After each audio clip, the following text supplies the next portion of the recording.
My brother raised his glass and the whole table went quiet. That was the thing about him, he always knew how to own a room. He had been doing it since we were kids. That easy confidence that made people lean forward without realizing they were doing it. Thanksgiving dinner at my parents' house. 14 of us packed around a table that was really only meant for 8, and still every single person had their eyes on him. He was talking about the new development project. A mixed-use complex outside Barrie, he said. 42 units. Retail space on the ground floor. Groundbreaking set for the spring. Our father sat at the head of the table with his hands folded, nodding slowly the way he always did when he was trying to hold something large and proud inside his chest without letting it spill over. My mother had already cried twice that evening, though she blamed both times on the onions and the stuffing. I was reaching for the cranberry sauce when my husband leaned close to my ear. He kept his voice low enough that only I could hear it, and the words were so quiet they barely disturbed the air between us. "The numbers he's quoting," he said. "They don't match what I know about that corridor." I looked at him. He was already looking back at my brother with that expression I had come to know over 5 years of marriage, not suspicious exactly, more like careful, the kind of look that arrived when something did not sit right but he was still deciding what to do about it. My brother finished his toast. Everyone lifted their glasses. My father laughed at something my uncle said. My mother passed the butter. I set my glass down without drinking. My husband worked financial crimes for the RCMP. He had been doing it for 11 years. He was not a man who jumped at shadows or turned family dinners into case files. He was the kind of person who double-checked everything quietly and never said a word until he was sure. That was what made those 6 words so difficult to leave alone. Later that night, after my parents had gone to bed and my brother had driven back to wherever he was staying, my husband and I sat at the kitchen table with the leftover pie and the overhead light casting everything yellow and tired. "Tell me what you meant," I said. He turned his mug slowly. "Your brother said the Barrie project has 42 units and retail on the ground floor. He said the lot was zoned mixed residential. But the area he described, I drove through there last year on a different file. The zoning applications in that corridor have been tied up in committee for almost 2 years. Nothing is moving." I looked at him. Maybe he has a different lot. Maybe. He's been doing this for 10 years. He knows how to read a zoning map. I'm sure he does. The way he said it was not unkind. That was the part I could never find fault with, even when I wanted to. He never made it sound like an accusation. He made it sound like something he was carrying carefully, waiting to put down in the right place. "You think he made it up?" I said. "I think it's worth a quiet look."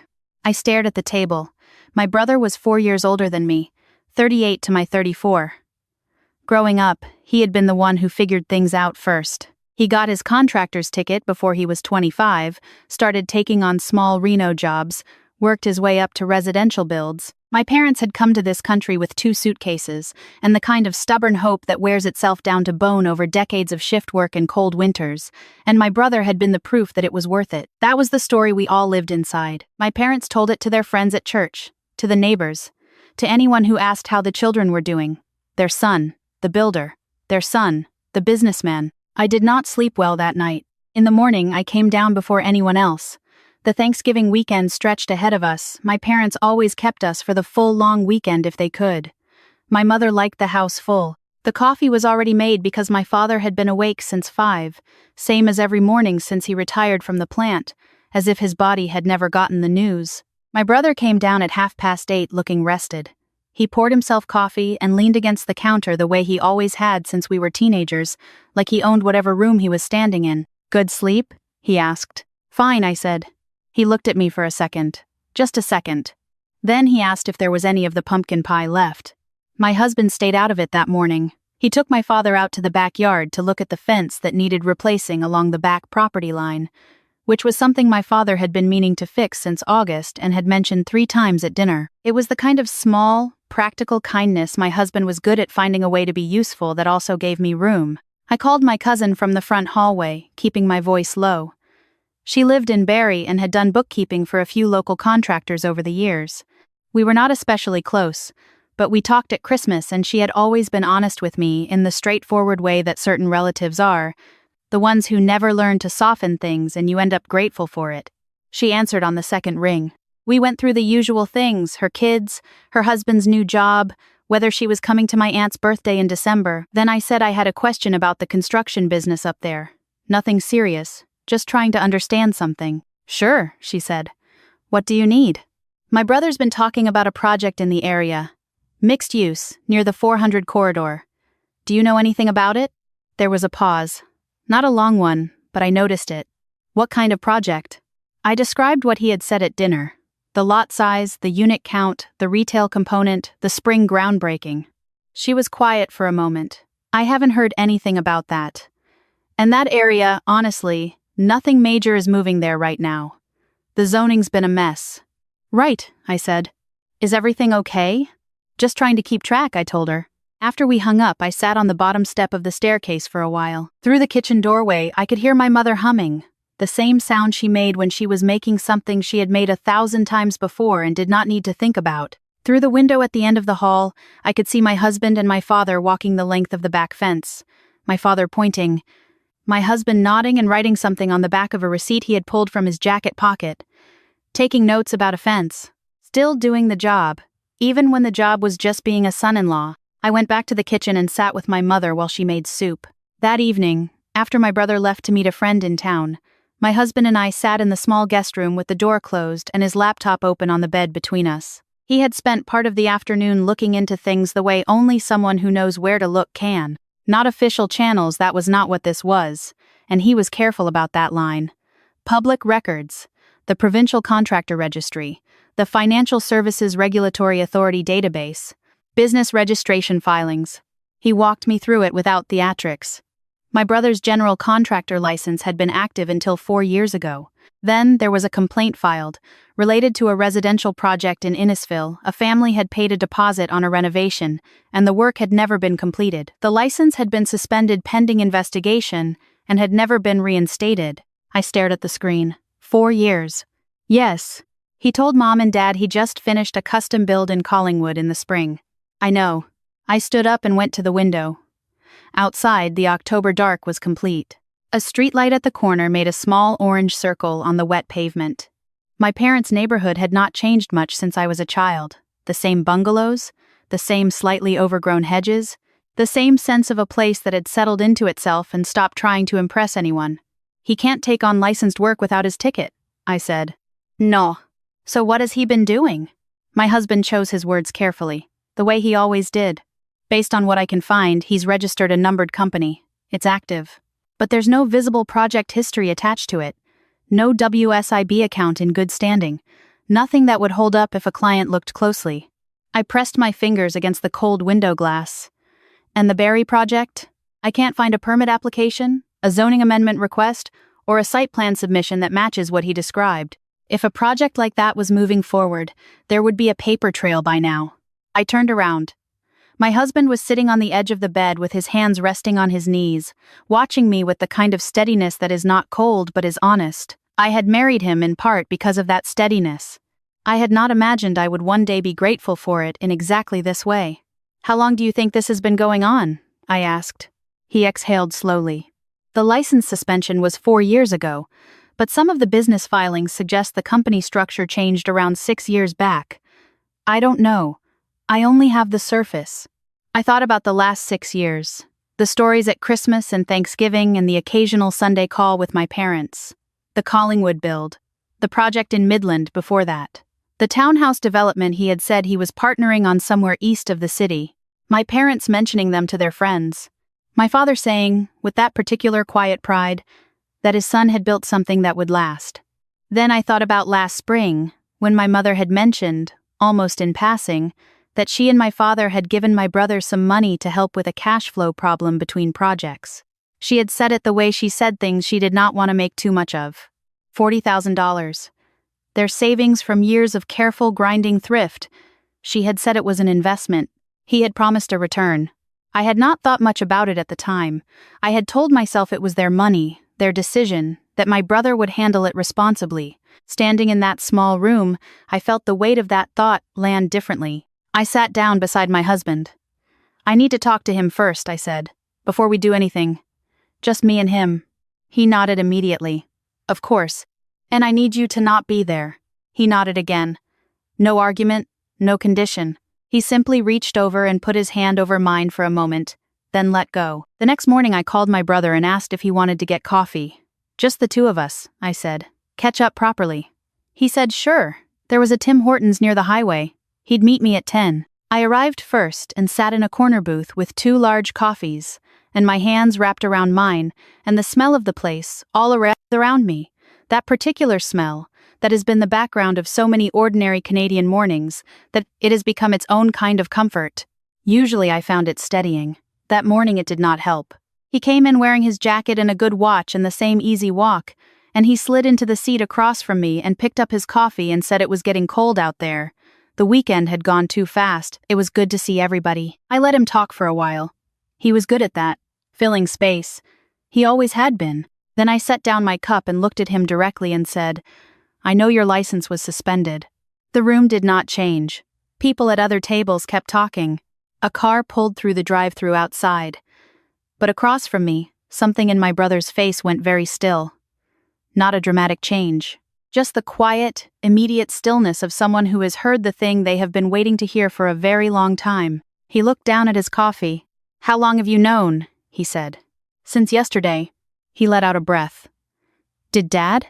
No. Nobody knows except me and my husband. He rubbed the back of his neck. For a minute, he did not say anything. When he finally looked up, the easiness was gone. He just looked tired. Not surprised.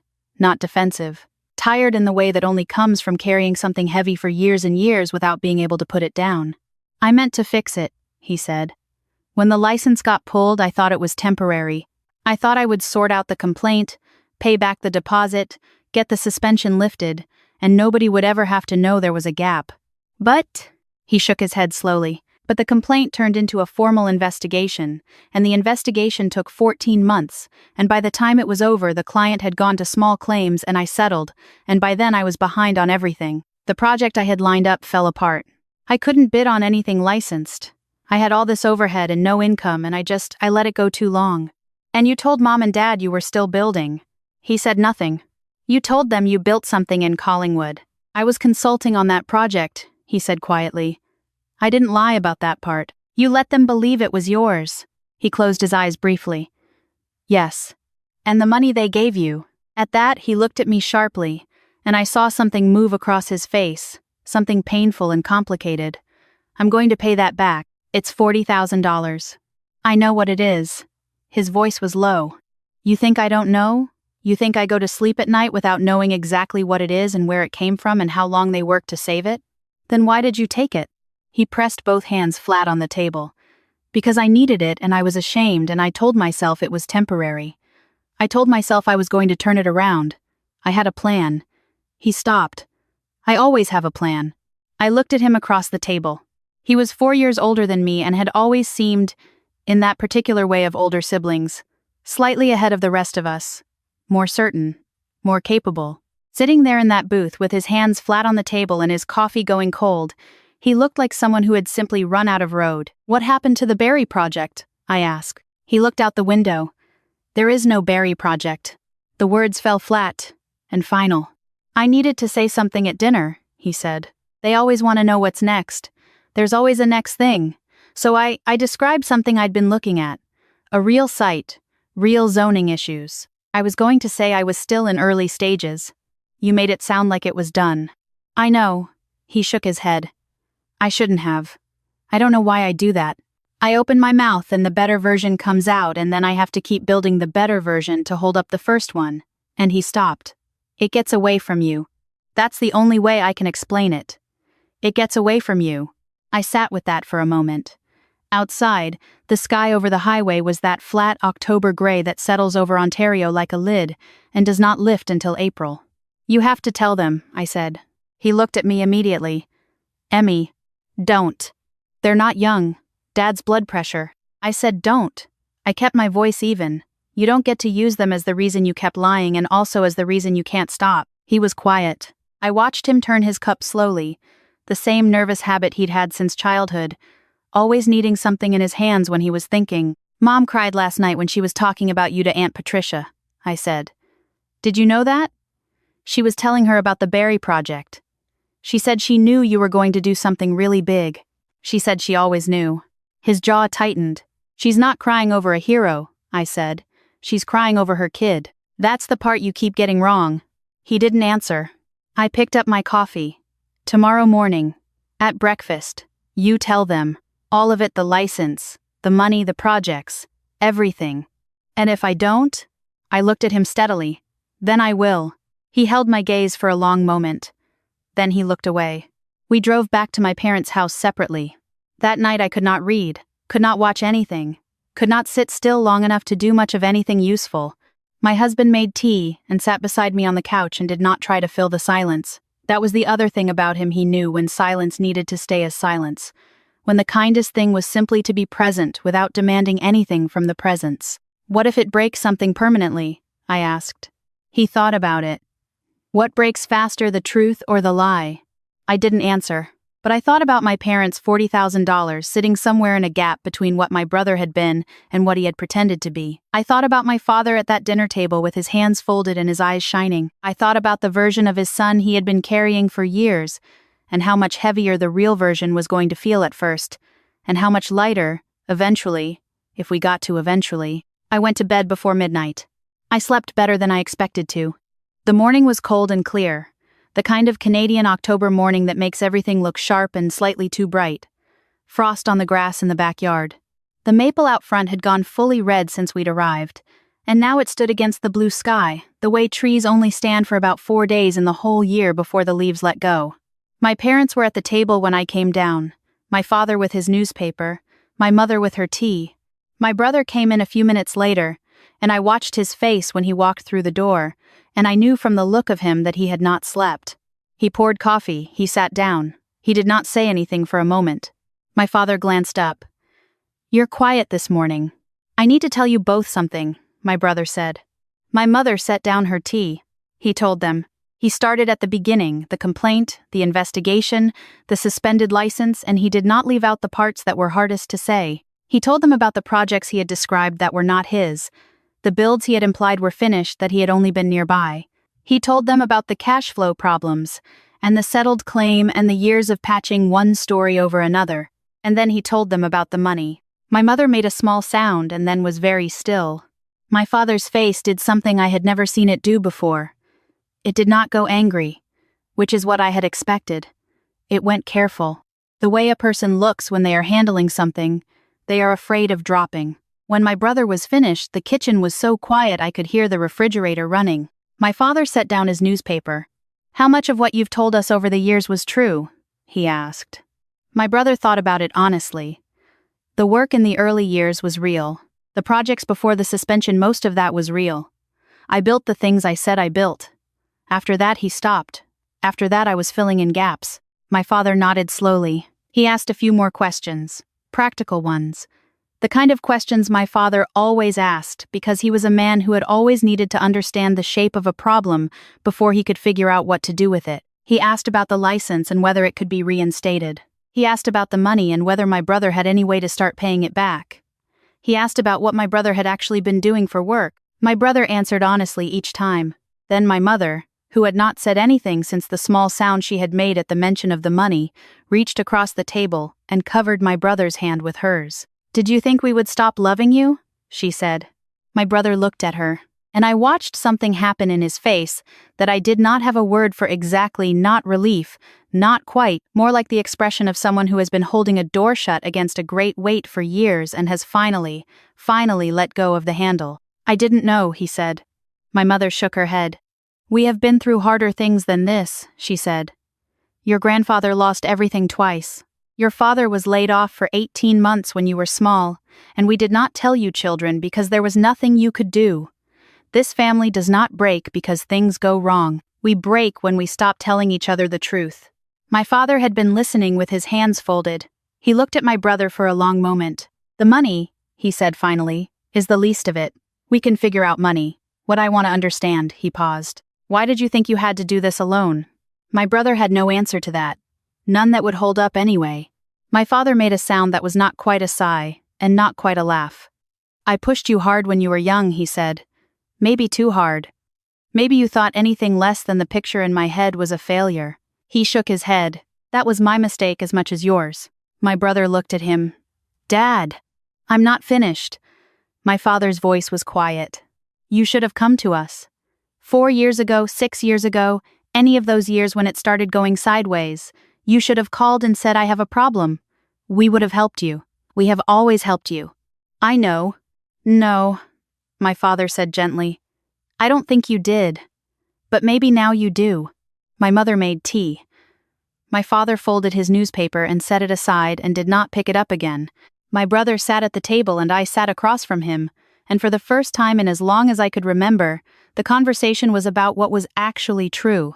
My husband was in the guest room when I went upstairs. He looked up when I came in. How did it go? He said. I sat on the edge of the bed. I thought about how to answer that. Better than it should have, I said. Better than he deserved, maybe.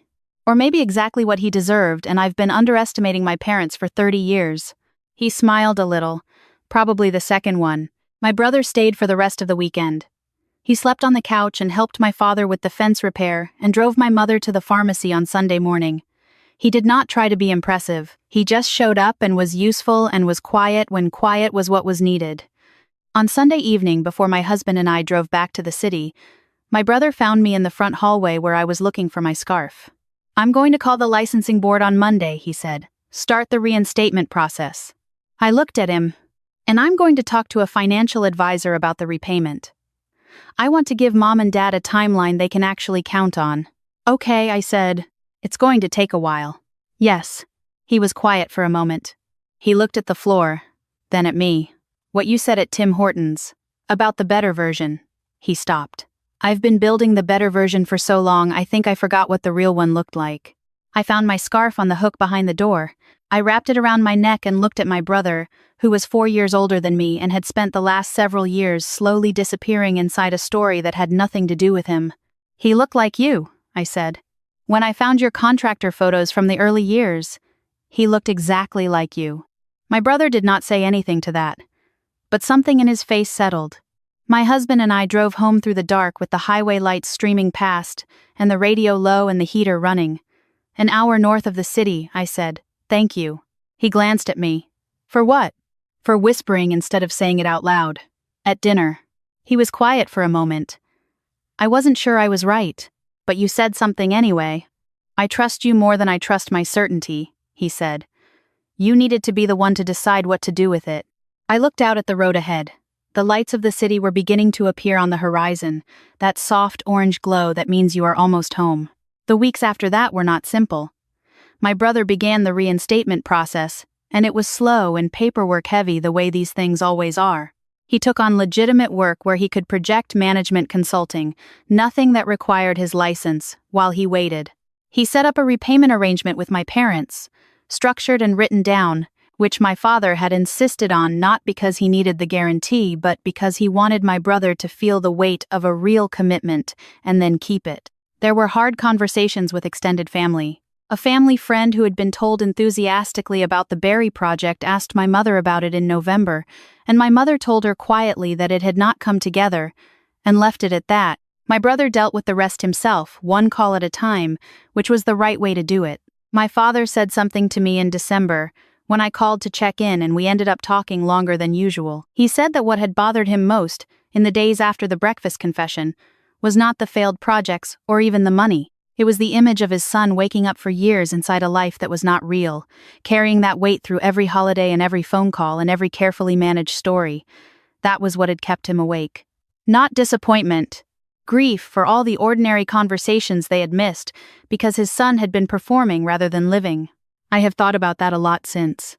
My brother is still making his way back. It is not a straight path and it is not a quick one. But he shows up, and he tells the truth now. Even when the truth is uncomfortable or incomplete or doesn't make him look like the man he always wanted to be. And there is something in the way my parents look at him these days, something easier than the pride that was there before. More settled, less fragile. Pride built on a true thing can hold a great deal of weight. Pride built on a false one breaks the moment someone leans against it. I learned that the year my brother came home to Thanksgiving dinner in October, and my husband leaned close and said 6 words that changed the shape of everything. If this story sat with you in any way, if there is a version of this in your own life, a truth you have been carrying alone, or a story you have been given that has never quite added up, I hope you find the kind of people my brother eventually found. The ones who stay when the better version falls away. And if this is something you needed to hear today, please share it with someone who might need it too.